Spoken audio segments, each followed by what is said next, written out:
Hello everyone, welcome to my channel the gossips B. आज हम करेंगे कुछ छोटी मोटी गॉसिप्स।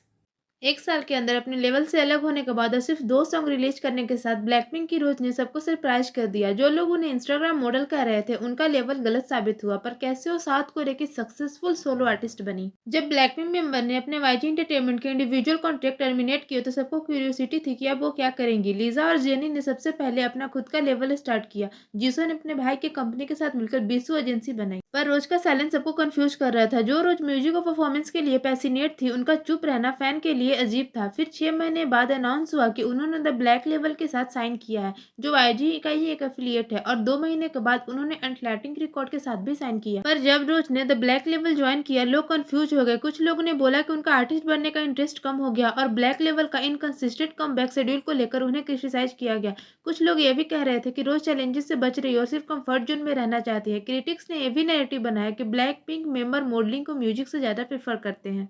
लेकिन लोग एक चीज ओवरलुक कर गए, ब्लैकपिंक का हर अपॉर्चुनिटी को वाइजली यूज करना। हाई प्रोफाइल इवेंट अटेंड करते वक्त तो सिर्फ स्पॉटलाइट एंजॉय नहीं कर रही थी, बल्कि नेटवर्किंग कर रही थी। रोज ने इन मोमेंट में बहुत सारे प्रोड्यूसर और आर्टिस्ट के साथ कनेक्शन बनाया। आज वो अपने सोलो करियर में इन्हीं रिलेशनशिप का यूज कर रही हैं। लोगों के डाउट के बाद भी रोज ने प्रूव किया कि उनका डिसीजन सिर्फ अपीयरेंस के लिए नहीं, बल्कि एक सॉलिड स्ट्रेटेजी के साथ था। रोज अपने यूनिक स्टाइल में एक लॉन्ग लास्टिंग म्यूजिक करियर बनाने के लिए कमिटेड है। फैशन शो के दौरान कनेक्शन बनाने के साथ साथ रोज अपने आइकॉनिक लुक के लिए भी फेमस हुई। म्यूजिक की बात करें तो रोज का पहला song after the black level join करने के बाद ब्रूनो मार्स के साथ कोलैबोरेशन में था। जब रोज ने सितंबर में एटलांटिक रिकॉर्ड के साथ साइन किया, तब उन्हें पता चला कि ब्रूनो मार्स भी उस लेवल का पार्ट है। उन्होंने डायरेक्टली ब्रूनो से कॉन्टेक्ट किया और ब्रूनो ने रोज से 3 सॉन्ग पिच करने को कहा। रोज ने एक सॉन्ग भेजा जो रिलीज होते ही मैसिव हिट बन गया, रोज की एक स्टार पावर को प्रूव करते हुए। इस सॉन्ग ने सिर्फ डोमेस्टिक और ग्लोबल चार्ट जैसे Spotify, Apple music, YouTube music पर ही टॉप नहीं किया, बल्कि स्पॉटिफाई पर एक रिकॉर्ड भी सेट किया, एक के-पॉप आर्टिस्ट के मोस्ट मंथली लिसनर का। और ये सॉन्ग ब्रूनो मार्स के लिए भी स्पॉटिफाई ग्लोबल चार्ट पर सबसे बड़ा डेब्यू बन गया। रोज का नया एल्बम रोजी फैन के बीच काफी एक्साइटमेंट क्रिएट कर रहा है। एल्बम का एक गाना डांस ऑल नाइट रोज और रियोन प्रोड्यूसर ग्रेग क्रिस्टियन के साथ को कंपोज किया गया है। क्रिस्टियन जिनके हिट एडली के हेलो और इजी ऑन में, सिया के कैंडलियर और केली क्लैसन के स्ट्रॉन्गर जैसे सॉन्ग है, रोज का एल्बम के लिए एक नेक्स्ट लेवल एंटिसिपेशन क्रिएट कर रहा है। रोज का डेब्यू सोलो एल्बम इंडस्ट्री के सबसे एंटिसिपेटेड हाईलाइट में से एक बन गया। रिपोर्ट के मुताबिक रोज और ग्रेग क्रिस्टन की मुलाकात पेरिस के फैशन आफ्टर पार्टी में हुई थी। उस मोमेंट पर रोज ने उन्हें सीधा अप्रोच किया था साथ काम करने के लिए। इसके अलावा रोज ने एमी रेड के साथ भी कोलैबोरेशन किया, जो सेब्रिना कारपेंटर के एस्प्रेसो और एरिना ग्रैंडी की ग्रीडी जैसे हिट के लिए जानी जाती हैं, और माइकल पोलाक जो बियोंस, मेली काइरस और सेलिना गोमेज के लिए लिख चुके हैं। उनका भी एल्बम में बहुत बड़ा हाथ था। रोज इन दोनों को प्यार से मोमो डैड कहते हैं, जो उनके स्ट्रॉन्ग इंडस्ट्री कनेक्शन और डेडिकेशन को हाईलाइट करता है। उनका डेब्यू सोलो एल्बम 12 ट्रैक का है, जो ब्लैक पिंक को 3 साल में अचीव करने के बराबर है, और डिलक्स एडिशन में 3 एडिशनल सॉन्ग भी है। पिछले साल बॉर्न पिंक वर्ल्ड टूर खत्म होने के बाद रोज ने लॉस एंजलिस में अपना टाइम पर फोकस किया, अपना एल्बम सेव करने में बिताया। रिपोर्ट के मुताबिक उन्होंने एक एयरबम रेंट किया और वहां अपनी क्रिएटिव प्रोसेस शुरू की। अपना टाइम एयरबम और होटल के बीच स्प्लिट किया। उन्होंने रिकॉर्डिंग सेशन भी खुद बुक की, जो उनकी सिर्फ फ्रीलांस और पैशन को डेडिकेट करती है। आईडी मैगजीन के इंटरव्यू में रोज ने बताया कि केपॉप के रिजिड सिस्टम से अलग होकर काम करना है उनके लिए एक थेरेपेटिक एक्सपीरियंस है। यह प्रोसेस उन्हें अपने पैशन से दोबारा कनेक्ट करने का मौका देती है। उन्होंने कहा कि एक ऐसी जगह है जहां मुझे ऐसा लगता है कि मैं अपने माँ को गले लगा रही हूँ। पर इसके बाद कई लोगों ने वाईजी एंटरटेनमेंट को क्रिटिसाइज किया, क्योंकि उन्होंने रोज को रिसोर्सेस नहीं दिया जो उन्हें अपने म्यूजिक बनाने के लिए चाहिए था। ईयरबम रेंट करना और उनका सेशन खुद बुक करना रोज की डिटर्मिनेशन को दिखाता है, क्योंकि उन्होंने अपना ऑब्स्टिकल के बावजूद अपने पैशन को फॉलो किया। फैंस को ये जानकर और सरप्राइज मिला कि एल्बम काफ़ी पर्सनल है। कुछ इंटरव्यू के मुताबिक रोज अपने गाने के जरिए अपने पास्ट स्ट्रगल और एक्सपीरियंस को शेयर कर रही हैं, जो उनके एल्बम को और भी इम्पैक्टफुल बनाता है। रोज का नया एल्बम एक रेवोल्यूशनरी मूव है केपॉप आइडल के लिए, क्योंकि ये एक टॉक्सिक रिलेशनशिप को एक्सप्लोर करता है, एक ऐसा टॉपिक जो केपॉप में रेयरली एड्रेस किया जाता है, जहां आइडल ग्रुप अक्सर लव और हार्टब्रेक के बारे में गाते हैं। रोज ने अपना एल्बम में एक डीपली पर्सनल और रॉ अप्रोच ली है। उन्होंने अपने पास्ट रिलेशनशिप पर ओपनली रिफ्लेक्ट किया और ये बिलीफ चैलेंज किया कि केपॉप आइडल डेट नहीं करते। ये बात शायद कुछ लोगों के लिए बड़ा डील ना हो, लेकिन ये शायद याद रखना जरूरी है कि काफ़ी टाइम तक ब्लैकपिंक को अपने म्यूजिक में पर्सनल टचेज ऐड करने या क्रिएटिविटी एक्सप्रेस करने की फ्रीडम नहीं थी। लेकिन अब चीज़ें बदल रही हैं और रोज़ अपने म्यूजिक के जरिए अपने रियल फीलिंग शेयर कर रही हैं। ये शिफ्ट एक रिफ्रेशिंग चेंज लेकर आई है, जो उन्हें अपने ऑडियंस के साथ एक डीपर लेवल पर कनेक्ट करने का मौका देती हैं। एल्बम के बारे में कहा जा रहा है कि एक इंटीमेट स्टोरी टेलिंग और पावरफुल इमोशनल हुक का ब्लेंड है। पेपर मैगजीन का इंटरव्यू के मुताबिक रोज अपने गाने के जरिए लव गुन रॉन्ग की स्टोरी सुनाती है। Missed sign, dark 3 AM moments और एक टॉक्सिक रिलेशनशिप जो अंत तक चलता है।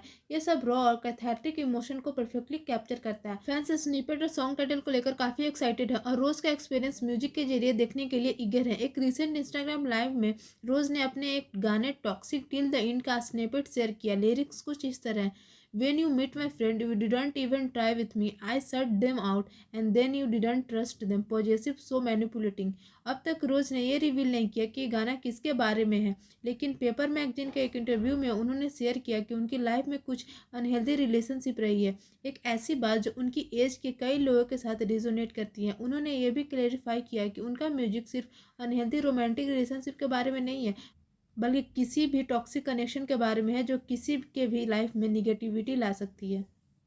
रोज़ अपने 20s के स्ट्रगल को अपने एल्बम रोजी के जरिए एक्सप्लोर करती हैं। इस फेज को एक कंफ्यूजिंग और इंटेंस इमोशन से भरा वक्त बताते हुए उन्होंने रिवील किया कि एल्बम में बिट्रोल और मैनिपुलेशन जैसे थीम्स फोकस में हैं, जो टेरिबल 20s के चैलेंजेस और चॉइस को परफेक्टली कैप्चर करती हैं। अपना पहला सोलो एल्बम रिलीज होने से पहले रोज ने अपने क्रिटिक्स को साइलेंस कर दिया, उनके ऊपर लगे निगेटिव स्टीरियोटाइप को तोड़ दिया। कई लोगों ने क्रिटिसाइज किया था कि रोज और ब्लैकपिंक में म्यूजिक के लिए पैसन नहीं है, लेकिन अब वो अपना 12 track solo debut album drop करने वाली है, जो उनका जवाब है।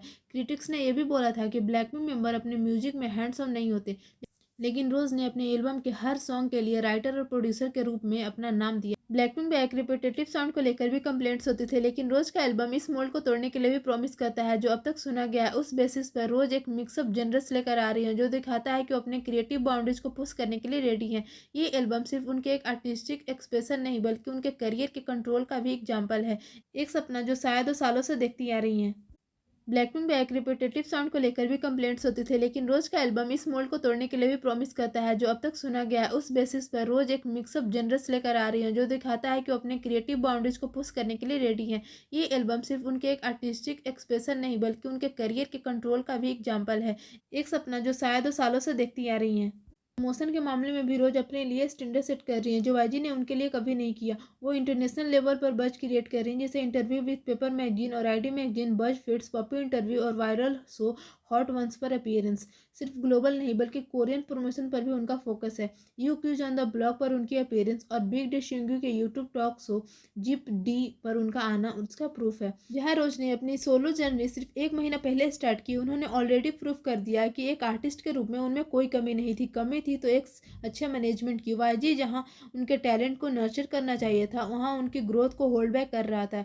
लेकिन डिस्पाइट ऑल दिस, रोज ने अपने लिए कनेक्शन और नेटवर्क बनाया जो उनकी सोलो जर्नी का एक वाइटल पार्ट है। Thanks for watching my videos and for more such videos subscribe to my channel the gossips B. Thank you.